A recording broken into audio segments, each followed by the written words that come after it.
Good morning बच्चों। Lesson चल रहा था हमारा लेसन नंबर 2 रिवीजन में। क्या हमारे आसपास के पदार्थ शुद्ध हैं? और हमने मिश्रण देखा था। मिश्रण क्या था? बहुत सारे तत्व और यौगिकों का मिश्रण था। तो मिश्रण के घटकों का आज हम पृथक्करण देखेंगे, पृथक्करण की विधियां देखेंगे। तो देखिए बच्चों, आप घर में कई बार क्या देखते हैं कि दाल आई है और दाल में कुछ अन्य कंकर वगैरह भी, या फिर चावल या फिर छोले वगैरह भी गिरे हुए आ जाते हैं, उसके अंदर मिक्स आ जाते हैं। और हमें दाल बनानी है और हमें ये बाकी जो अवांछनीय है पदार्थ है वो हमें नहीं चाहिए। तो हम क्या करते हैं, उनको चुन चुनकर अलग कर देते हैं। यानी कि हमने क्या किया, जो अवांछनीय पदार्थ थे उनको पृथक कर दिया। इसी तरीके से हम क्या देखते हैं, हम चाय बनाते हैं ना चाय। तो जो चाय बनाते हैं तो उसमें क्या होता है बच्चों, चाय पत्ती होती है, दूध, चाय, चीनी जो भी आप डालते हैं। लास्ट में क्या करते हैं, क्या आप चाय पत्ती सहित ही चाय पीना चाहते हैं? नहीं, आप क्या करते हैं, उसको छानते हैं, चलनी से छानकर चाय अलग कर लेते हैं और चाय पत्ती होती है वो अलग हो जाती है। तो ये भी आपने क्या किया, पृथक्करण किया। तो इसी तरीके से आज हम देखेंगे मिश्रणों के घटकों का पृथक्करण। तो पृथक्करण में हम सबसे पहले अगर हम देखें बच्चों तो होगा दूध से क्रीम को कैसे पृथक कर सकते हैं। दूध को क्रीम से पृथक, दूध को किससे कर रहे हैं बच्चों हम, या दूध से क्रीम को पृथक कर सकते हैं। दूध से क्रीम को, क्रीम ही तो निकालेंगे अपन, निकालते हैं ना बच्चों। तो दूध से क्रीम को पृथक करना। देखिए, कुछ बच्चों के घर में भैंस भी होंगी, गाय भी होंगी, तो दूध भी उपलब्ध हो जाता होगा, डायरेक्ट हो जाता है ना। और कहीं पर दूध बेचा भी जाता है बच्चों। जो ग्वाले होते हैं, दूध वाले होते हैं, वो क्या करते हैं, दूध बेचते हैं। तो या हम दूध लेते भी हैं, जब दूध वाले हमें दूध देने आते हैं तो हम दूध लेते हैं। तो हम क्या देखते हैं, हम दूध वाले से कहते हैं आज तो भैया आपका दूध पतला है और इसमें मलाई नहीं आई है, ढंग की मलाई नहीं आई है। तो ये मलाई क्यों नहीं आई है, कैसे नहीं आई है? तो कई बार क्या होता है, या फिर अभी हम जैसे डेयरीज वगैरह में देखते हैं तो आप देखते हो कि कोई थैली नीली है, कोई ऑरेंज कलर की है, तो उसमें किसी को तो बोलते हैं कि ये टोंड है, ये डबल टोंड है। तो ये क्या होता है, ये दूध के अंदर वसा की मात्रा होती है। वसा यानी कि क्रीम, एक तरीके से जो क्रीम होती है, तो उसको पृथक करके विभिन्न पैक बनाए जाते हैं। तो उस पर लिख दिया जाता है ये टोंड है, ये डबल टोंड है, कि मतलब इसमें ज्यादा वसा है, इसमें कम वसा है। तो इस तरीके से क्या किया जाता है, दूध से क्रीम को पृथक किया जाता है। तो देखिए कि आप देखेंगे जैसे ये दूध है और दूध डायरेक्ट अभी भैंस से निकाला हुआ दूध है और इसके अंदर पूरा फुल फैट है, यानी कि वसा है, पूरा फुल है फैट। तो कुछ लोग तो क्या करते हैं कि घर पर ही जाके भैंस का दूध ले आते हैं, तो उनको तो फुल क्रीम का दूध मिल जाता है। कुछ क्या करते हैं, दूध वालों से लेते हैं, तो दूध वाले थोड़ा बहुत तो हो ही जाता है। तो कुछ बिना क्रीम वाला दूध भी लेते हैं, कम क्रीम वाला, जिनको फैट की जरूरत नहीं है, तो ऐसा दूध भी बनाया जाता है। तो अगर हम इस दूध को डायरेक्ट जो निकला है भैंस से, अगर उस दूध को हम छाने, तो इसमें दूध में क्या है कि जो फैट है वो छानने पर नहीं निकल पाता। छान लिया, छानने की प्रक्रिया की, छानने पर भी क्या है, वसा है वह नहीं निकलता, बाहर नहीं होता, दूध से अलग नहीं होता। दूध से अलग नहीं होता तो अब क्या तरीका है, तो क्या किया जाता है, एक मशीन होती है या बड़े बड़े बर्तन होते हैं या बिलोना भी होता है, जैसे कि आपके पास होता है, इसमें दूध को रखते हैं और अब इसको घुमा घुमा के तेजी से घुमाया जाता है, तेजी से घुमाया जाता है। और ये घुमाना, तेजी से घुमाना है, उसको कहते हैं बच्चों अपकेंद्रण। इसको कहेंगे अपकेंद्रित विधि या अपकेंद्रण विधि। इसके अंदर क्या किया जाता है, तेजी से दूध को घुमाया जाता है, तेजी से दूध को घुमाया जाएगा। तो जो अपकेंद्रण विधि में क्या होगा कि जो भारी कण होंगे वो तो नीचे चले जाते हैं और हल्के कण होते हैं वो ऊपर आ जाते हैं।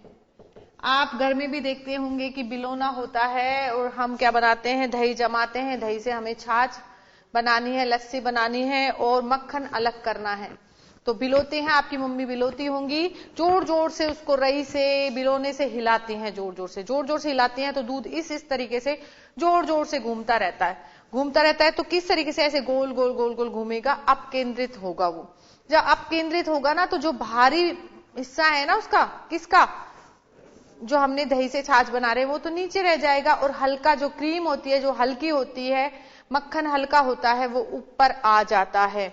तो देखिए इस तरीके से मक्खन तो ऊपर आ जाता है, और जो दही का जो पानी के अंदर मिक्सचर होता है वो नीचे रह जाता है, और इस तरीके से मक्खन कहाँ आ गया, ऊपर आ जाता है। और इसी तरीके से क्या होती है, क्रीम भी ऊपर आ जाती है, और इसको क्या कर लिया जाता है, पृथक कर लिया जाता है। ऊपर से हटाते हैं इसको और अलग कर लेते हैं। तो इस तरीके से बच्चों दूध से क्रीम को अलग किया जाता है। दूध से क्रीम को अलग करने के लिए कौन सी विधि काम में लेते हैं हम, अपकेंद्रण विधि। तो हम लिख सकते हैं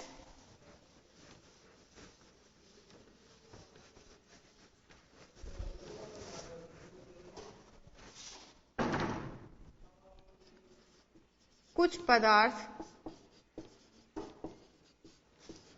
छानने पर भी मिश्रण से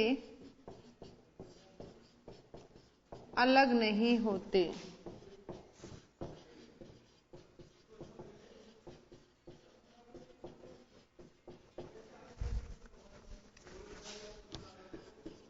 ऐसे पदार्थों को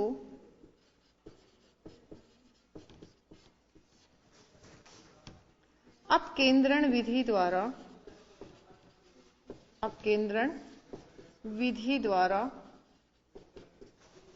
पृथक किया जाता है।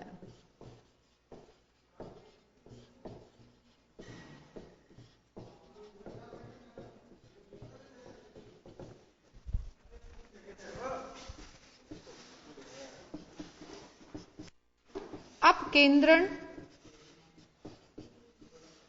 के सिद्धांत अनुसार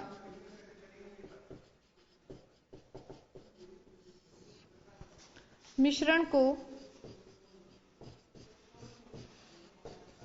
तेजी से अपकेंद्रित करने पर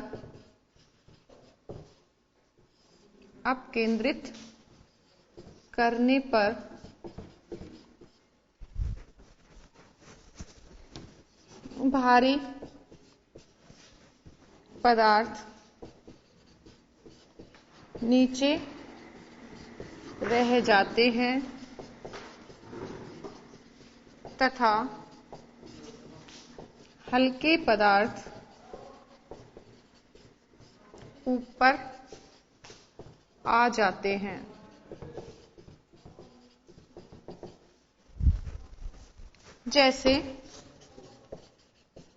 जैसे दूध से क्रीम निकालने के लिए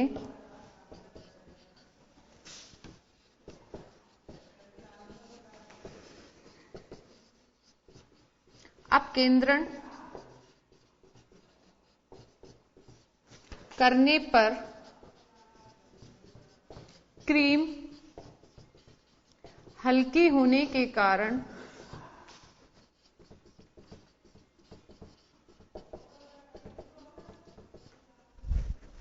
ऊपर आ जाती है। तो इस तरीके से हम दूध से क्या करते हैं, अपकेंद्रण विधि द्वारा क्या निकालते हैं, क्रीम निकालते हैं। तो ये था बच्चों दूध से क्रीम को पृथक करना। तो किस प्रकार पृथक करेंगे हम इसे, अपकेंद्रण विधि के द्वारा। तो जोर जोर से इसे हिलाया जाएगा, घुमाया जाएगा गोल गोल। तो क्या होगा कि हल्का पदार्थ यानी कि क्रीम तो ऊपर आ जाएगी और भारी जो पदार्थ है वह नीचे रह जाते हैं।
भारी पदार्थ भी बोल सकते हैं या भारी कण, ऐसे ही हल्के पदार्थ या हल्के कण। जो उस मिक्सचर के, जो मिश्रण के जो हल्के कण हैं वो तो ऊपर आ जाएंगे और भारी कण कहां होंगे, नीचे रह जाएंगे। आपको साफ नहीं दिखाई दे रहा होगा तो मैं इसको मिटा ही देती हूं, कण ही लिख देती हूं।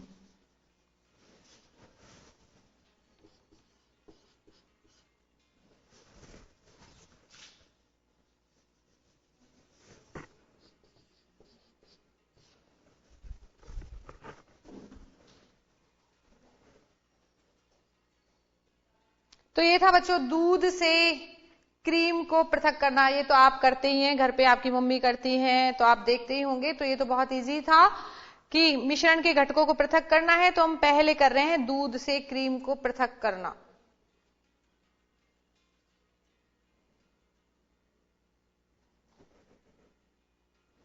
अब दो अघुलनशील द्रव आपस में घुलते नहीं है, दो अघुलनशील द्रव हैं और वो आपस में मिल गए हैं, मतलब एक दूसरे के अंदर मिक्स हो गए हैं। अब हमको उनको अलग करना है।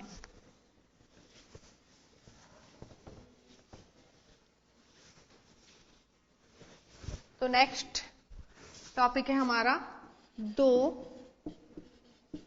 अघुलनशील, जो आपस में घुलते नहीं है, दो अघुलनशील द्रवों को पृथक करना। कैसे पृथक करेंगे देखते हैं बच्चों।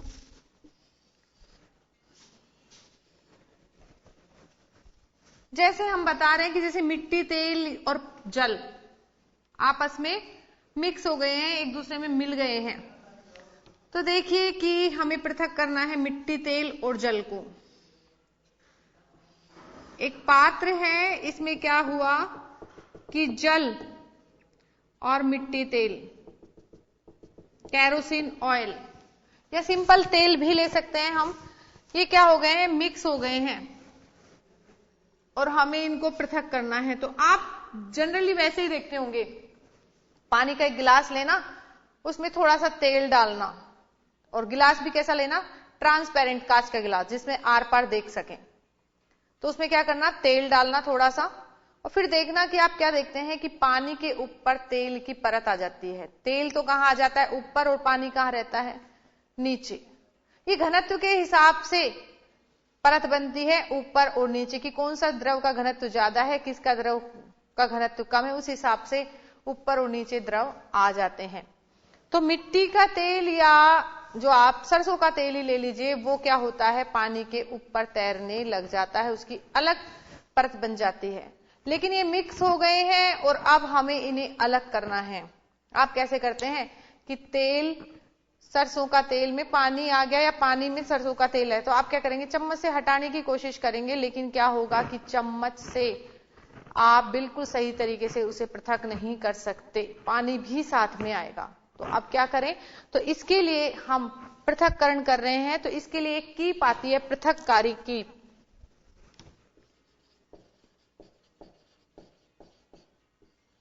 पृथक्करण एक कीप होती है बच्चों, आपकी बुक के अंदर भी डायग्राम है। तो हम पहले बता रहे हैं कि ये मिट्टी का तेल है, कैरोसिन ऑयल, और ये क्या है, जल। तो तेल की परत कहां पर है बच्चों, ऊपर है, और जल कहां पर है, नीचे। अब हमको क्या करना है, इनको पृथक करना है। पृथक्करण कीप देखिए कैसी होती है बच्चों।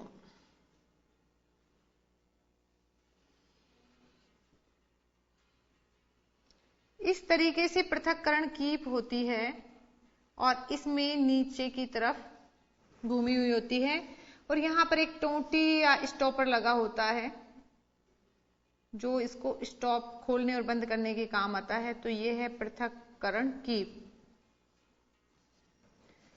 अब देखिए हमने क्या किया कि ये मिश्रण है पानी और मिट्टी के तेल का या तेल का, हमने इसमें इसको डाल दिया। डाला तो हमने क्या देखा, मैं आपको अलग अलग लेयर बना के, कलरफुल लेयर बना के दिखा कर बताऊंगी। कि मान लीजिए ये क्या थी, पृथक्करण कीप है और इसमें ये है पानी। क्या है ये? जल। या कोई और भी द्रव हो सकते हैं जिसमें एक भारी होता है एक हल्का होता है, तो भारी तो नीचे रहता है और हल्का ऊपर रहता है। तो ये क्या है? जल है। और यहां पर ये क्या था? मिट्टी का तेल पानी के ऊपर। तो हम यहां बता सकते हैं ये तेल है बच्चों, और ये क्या है बच्चों? जल। और ये पूरा की पूरी क्या है बच्चों? पृथक्करण कीप है। तो हम क्या कर रहे हैं? दो अघुलनशील जैसे कि मिट्टी का तेल और जल का पृथक्करण कर रहे हैं। और यहां पर ये है स्टॉपर। स्टॉपर या रोकने वाला होता है, टोंटी होती है, नल टाइप की होती है, ये है। अब क्या किया बच्चों? हमने इसको, इस मिश्रण को, इस मिक्सचर को, इन अघुलनशील द्रवों को पृथक्करण कीप में डाल दिया। तो अब हम इसका पृथक्करण करेंगे। और बच्चों पृथक्करण करेंगे हम कब? After the break. अभी ब्रेक।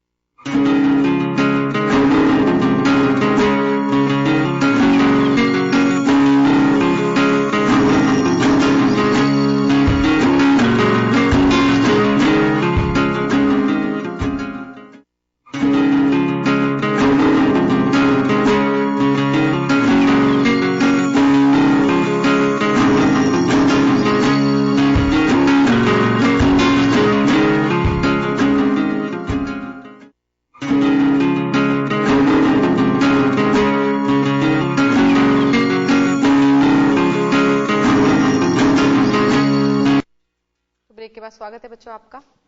अभी हम कर रहे थे दो अघुलनशील द्रवों का पृथक्करण कर रहे हैं पृथक्करण कीप के द्वारा। किसके द्वारा कर रहे हैं बच्चों? पृथक्करण कीप के द्वारा। तो आप डायग्राम बनाइए पहले एक बार इसका।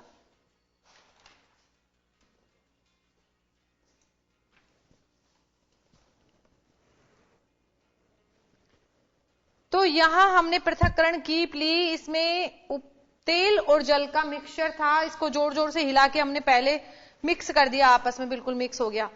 अब हमने इसको अलग करना है, तो हमने थोड़ी देर इस मिश्रण को क्या किया? रख दिया, थोड़ी देर के लिए स्थिर रख दिया।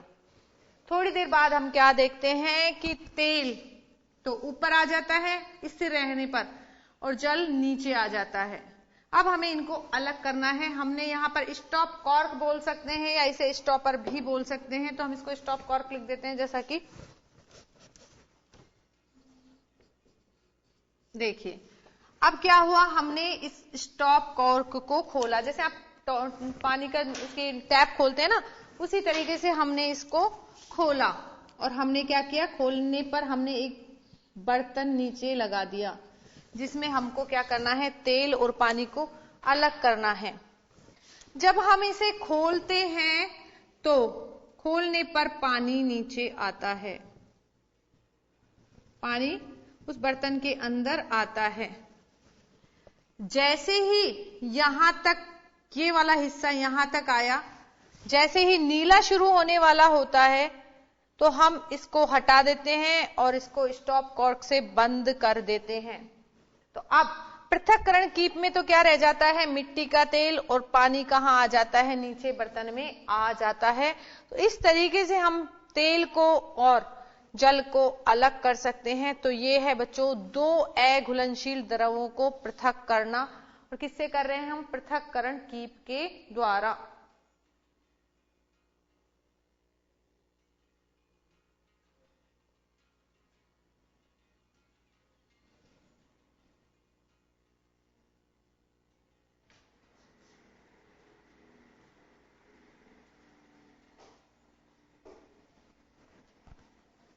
तो ये जो वर्किंग है किस सिद्धांत पर है? तो ये जिस सिद्धांत पे आधारित है बच्चों, उसमें क्या होता है कि जो आपस में अघुलनशील द्रव होते हैं, जो आपस में नहीं मिलते हैं, वो क्या करते हैं, अपने घनत्व के अनुसार विभिन्न परतों में पृथक हो जाते हैं। तो हम लिख सकते हैं कि सिद्धांत के अनुसार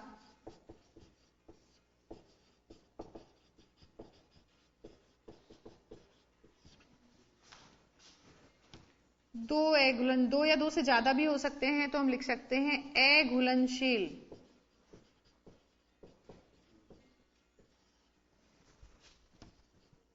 द्रव अपने घनत्व के अनुसार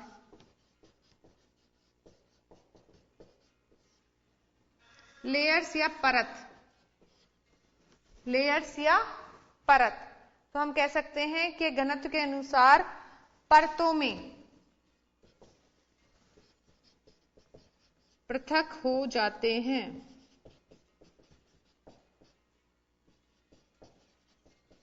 और उन्हें पृथक्करण कीप द्वारा अलग कर लिया जाता है।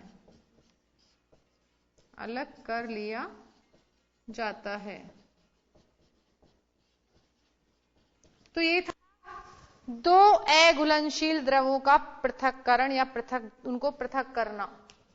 नोट कर लीजिए बच्चों।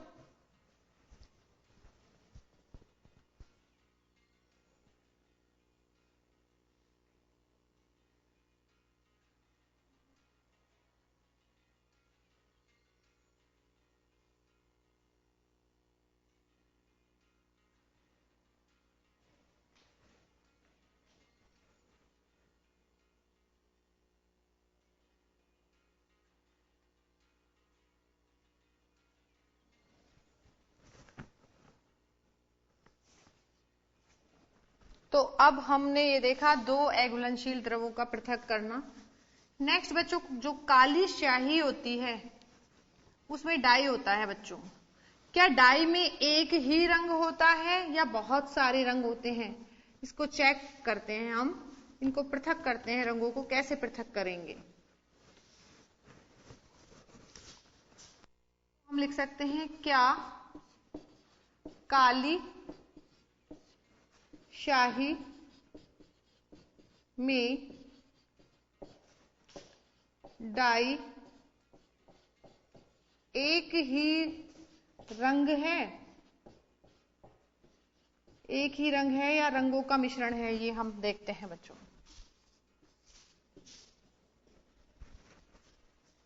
देखिए हमने क्या किया, काली स्याही ले ली। क्या है बच्चों? काली स्याही। और ये जो काली स्याही है वो क्या होती है? जल में घुलनशील होती है, तो जल में घुली हुई है। कौन बच्चों? काली स्याही। और इसमें डाई क्या है? डाई तो होते ही है, रंग तो होता ही है। क्या ये एक ही रंग है या विभिन्न रंग है? इसके लिए देखते हैं। तो एक छानक पत्रक आता है, छानक पत्रक।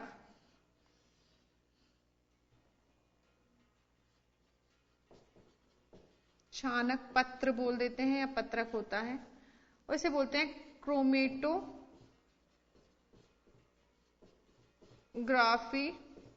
पेपर। छानक पत्रक बोलो या क्रोमेटोग्राफी पेपर बोलो।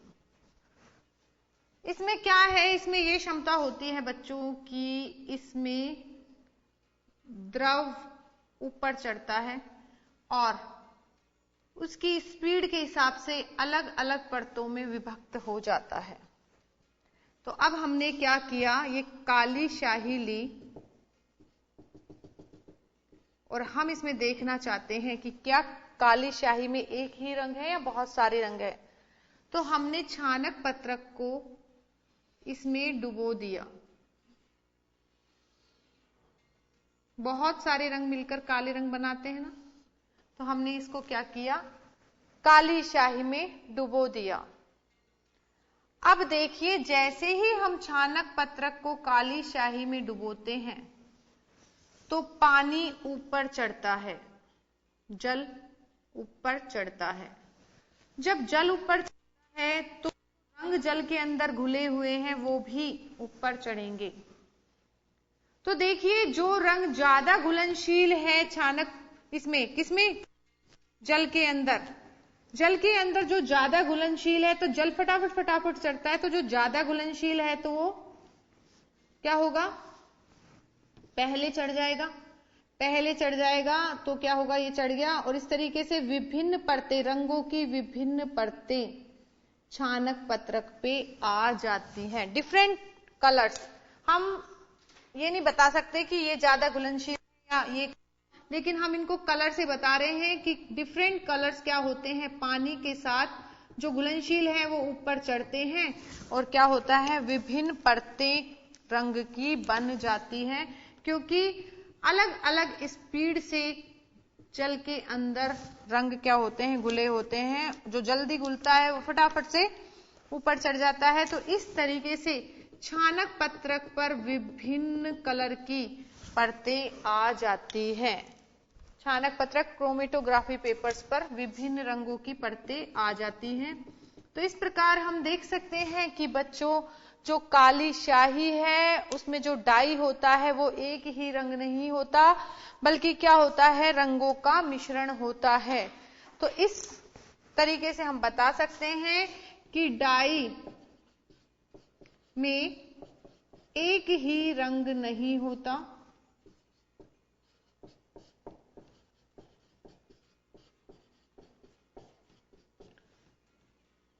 बल्कि रंगों का मिश्रण होता है।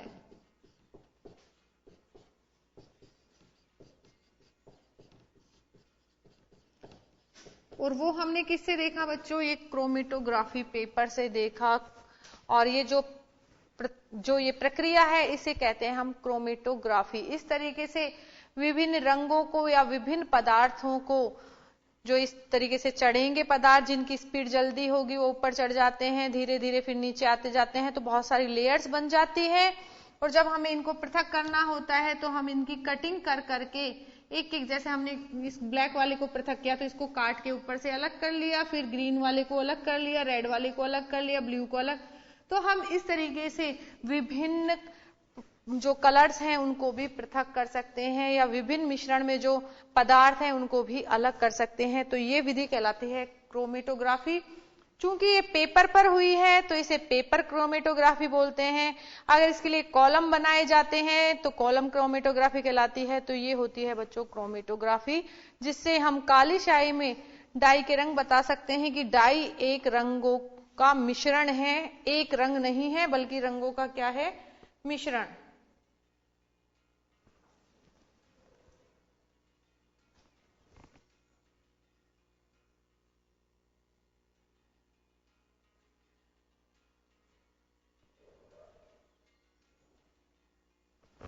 तो जो अधिक घुलनशील होता है वह रंग जल्दी से ऊपर चढ़ेगा और जो कम घुलनशील है वो धीरे धीरे चढ़ेगा। तो इस तरीके से हम क्या कर सकते हैं, विभिन्न रंगों को, विभिन्न पदार्थों को पृथक कर सकते हैं। तो ये थी काली स्याही में डाई के रंग, और वो डाई भी क्या है, रंगों का मिश्रण है। नेक्स्ट देखते हैं बच्चों, अभी तो हमने अघुलनशील द्रवों का देखा था। अब देखेंगे अगर दो द्रव आपस में घुल जाएं तो उनको कैसे पृथक करें।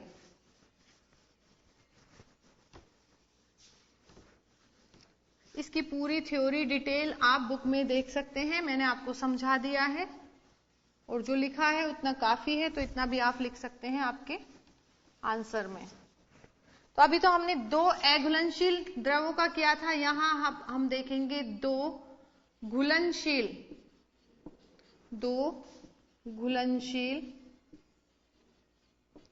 द्रवों का पृथक्करण।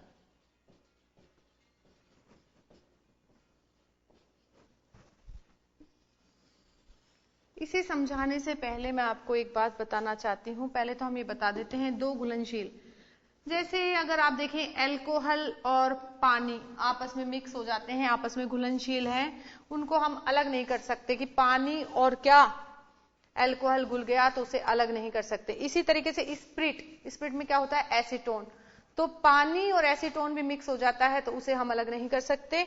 तो हम देखते हैं बच्चों की जैसे एसीटोन यानी कि स्पिरिट और जल, इसका मिश्रण है और ये आपस में घुलनशील है।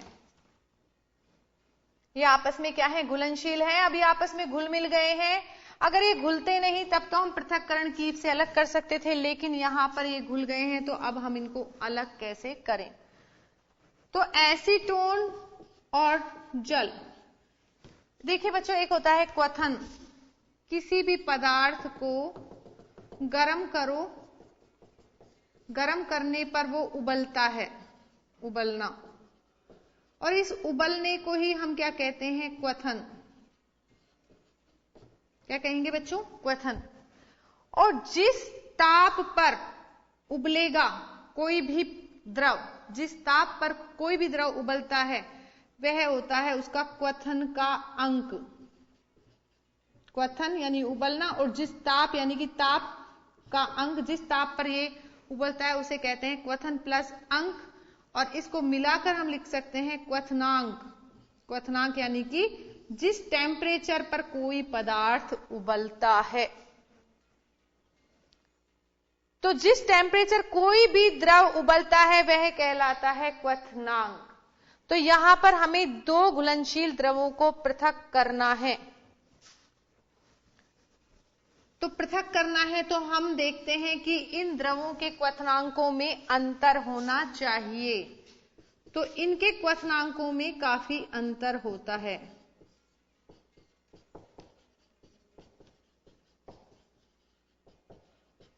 तो जिनके क्वथनांकों में मिक्स तो हो गए हैं लेकिन घुलनशील है, लेकिन इनके क्वथनांक यानी कि जिस ताप पर ये उबलते हैं उनमें क्या है? अंतर है। तो इसके लिए इनको पृथक करने के लिए जो विधि काम में ली जाती है उसे कहते हैं आसवन विधि। आसवन विधि। तो हम इनको दो घुलनशील द्रवों को जिनके क्वथनांकों में अंतर है बच्चों, बहुत अंतर है, तो उनको हम आसवन विधि द्वारा पृथक करेंगे। तो दो घुलनशील द्रव हैं और इनके क्वथनांकों में अंतर है, जैसे हम बता रहे हैं एसीटोन और जल, और इनको हमें पृथक करना है तो हम करेंगे आसवन विधि के द्वारा। तो अब मैं आपको आसवन विधि समझाऊंगी, आप एक बार इसे नोट कर लीजिए।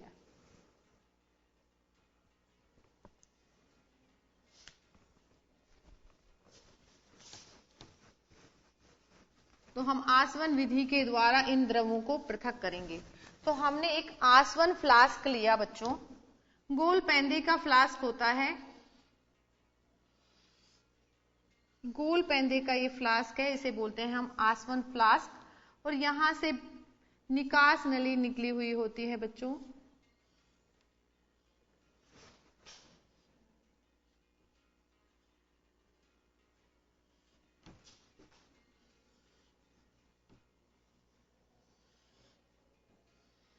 तो ये है निकास नली, और यहां पर हम ठंडे जल की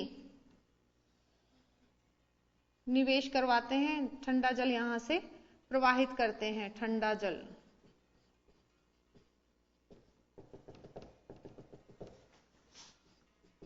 और ये क्या है बच्चों? निकास नली।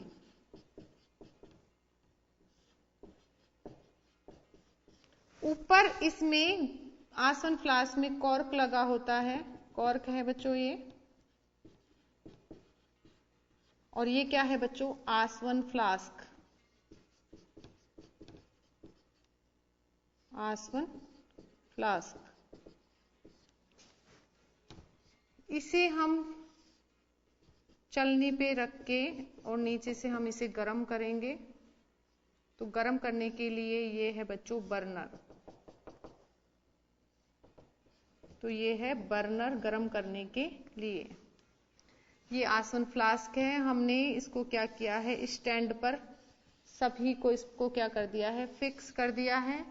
ये स्टैंड है बच्चों, और स्टैंड से हमने इस आसवन फ्लास्क को क्या कर दिया है? फिक्स कर दिया है, जिससे हिले डुले नहीं। और हमने क्या किया? अब इसमें मिश्रण लिया। मिश्रण किसका लिया हमने? ये दो घुलनशील द्रवों का लिया। तो ये मिश्रण है बच्चों एसीटोन और जल का। ये दोनों घुलनशील द्रव हैं जो आपस में मिल गए हैं और हमने इनका क्या लिया, मिश्रण लिया।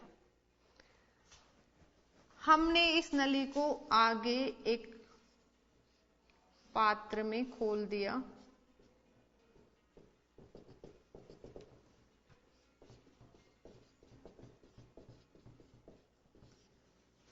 देखिए बच्चों, हमने एसीटोन और जल को गर्म किया तो एसीटोन क्या है, वाष्पशील है, कम क्वथनांक पर ही उबलने लगता है, भाप बन जाती है।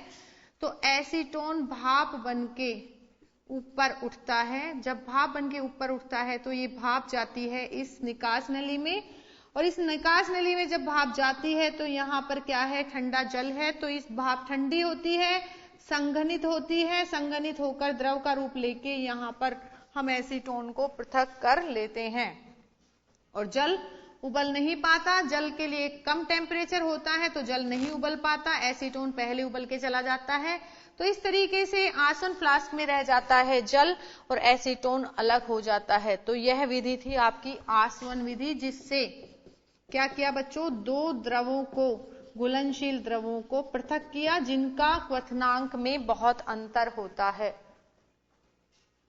देखिए आप इसका डायग्राम बनाइए। और टेम्परेचर नापने के लिए हम यहाँ पर थर्मामीटर और लगा देते हैं, जिससे हमें पता चल जाए कितना टेम्परेचर हो गया है, फिर हम इसको गर्म करना रोक देते हैं। तो यहाँ पर ये लगा देते हैं हम थर्मामीटर।